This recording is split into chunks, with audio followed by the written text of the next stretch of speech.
શું તમારા લાઇટ બિલમાં ક્યારેય પણ મીટર સ્ટેટસમાં એલ, એફ અથવા સી લખેલ આવ્યું છે? તો પછી તમને પ્રશ્ન થાય કે એલ એટલે શું, એફ એટલે શું અને આ સ્ટેટસમાં શું કામ લખેલ આવે છે અને બિલ કેવી રીતે બને છે?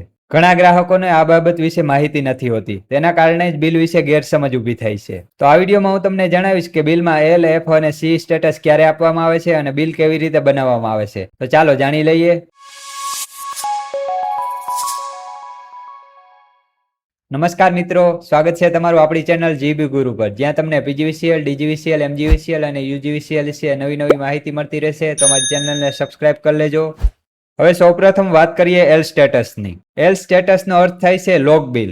તો હવે પ્રશ્ન થાય કે લોક બિલ ક્યારે આપવામાં આવે છે?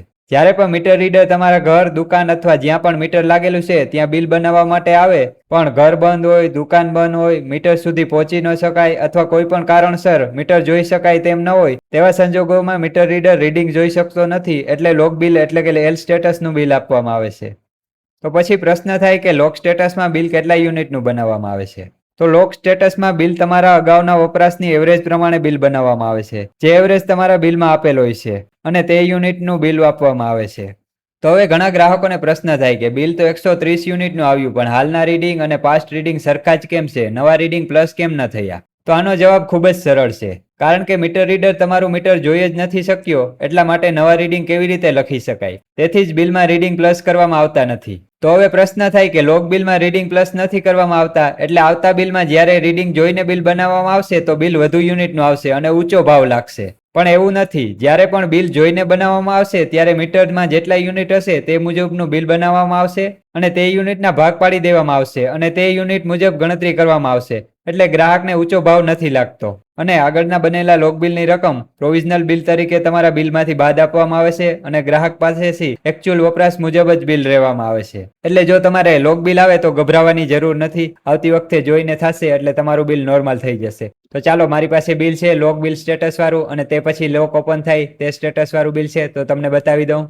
તો આ છે લોક બિલ, જેમાં તમે જોઈ શકો છો કે અહીંયા તમારી એવરેજ છે 130 યુનિટની. તો બિલ પર તમને 130 યુનિટનું આવ્યું છે અને મીટર સ્ટેટસની અંદર એલ લખેલ આવશે, જે તમે જોઈ શકો છો. તો 130 યુનિટનું તમારું બિલ કેટલું બન્યું? 849 રૂપિયાનું બન્યું છે. તો નેક્સ્ટ બિલમાં જ્યારે પણ લોક ઓપન થશે ત્યારે તમને 849.85 રૂપિયા તમને પ્રોવિઝનલ બિલ તરીકે બાદ મળશે. તો ચાલો આના પછીનું બિલ તમને બતાવી દઉં, જેમાં પ્રોવિઝનલ બિલ બાદ આપવામાં આવ્યું છે.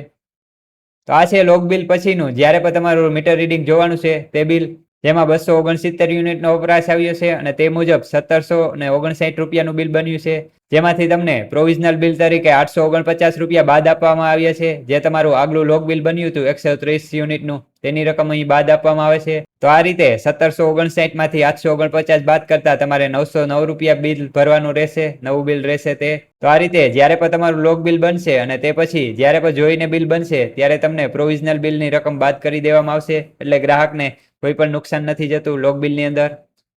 તો હવે વાત કરીએ એફ સ્ટેટસની. એફ સ્ટેટસ એટલે ફોલ્ટી મીટર. તો ફોલ્ટી મીટરનું બિલ ક્યારે આપવામાં આવે છે? જ્યારે પણ આપણા મીટરની ડિસ્પ્લે બંધ થઈ જાય, મીટરમાં રીડિંગ દેખાતા નથી, મીટર ખરાબ થઈ ગયું છે અથવા કોઈ પણ ટેકનિકલ ખામી હોય તેથી સાચું રીડિંગ લઈ શકાતું નથી, એટલે એફ સ્ટેટસનું બિલ આપવામાં આવે છે.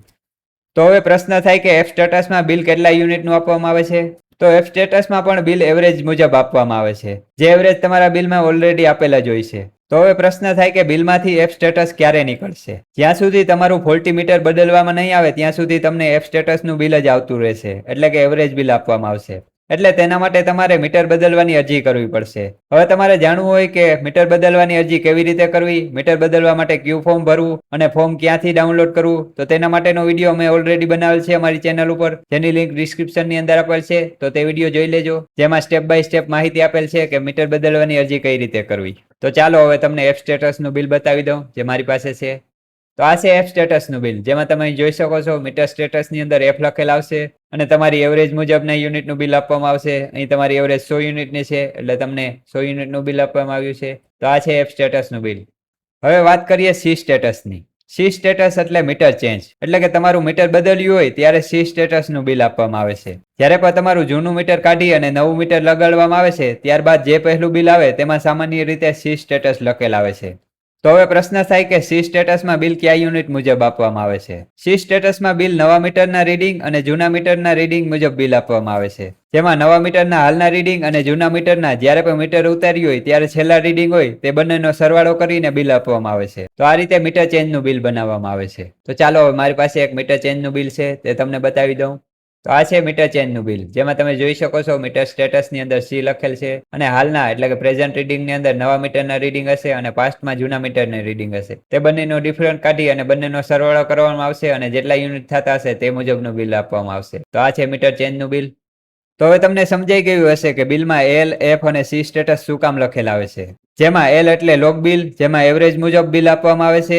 એફ એટલે ફોલ્ટી બિલ, જેમાં મીટર ખરાબ થઈ ગયું હોય અથવા રીડિંગ દેખાતા ન હોય એટલે એવરેજ મુજબ બિલ આપવામાં આવે છે. અને પછી છે સી એટલે મીટર ચેન્જ. જ્યારે પણ મીટર બદલ્યું હોય ત્યારે સી સ્ટેટસનું બિલ આપવામાં આવે છે. તો જો હજુ પણ તમને કોઈ પણ પ્રશ્ન હોય અથવા કંઈ પણ ના સમજાણું હોય એલ, એફ અને સી માં, તો તમે નીચે કોમેન્ટમાં પૂછી શકો છો. તો જો આ વિડીયો ઉપયોગી લાગ્યો હોય તો વિડીયોને લાઇક કરો, બીજા સાથે શેર કરો અને આવા જ નવા જીબી રિલેટેડ વિડીયો જોવા માટે અમારી ચેનલ જીબી ગુરુને સબસ્ક્રાઇબ કરો અને ટૂંકમાં નવી માહિતી મેળવવા માટે અમને ઇન્સ્ટાગ્રામ અને ફેસબુક ઉપર પણ ફોલો કરી શકો છો @GBGuru પર. અને વધુ માહિતી માટે અમારી વેબસાઇટ gbguru.in ની વિઝિટ કરો. Thank you.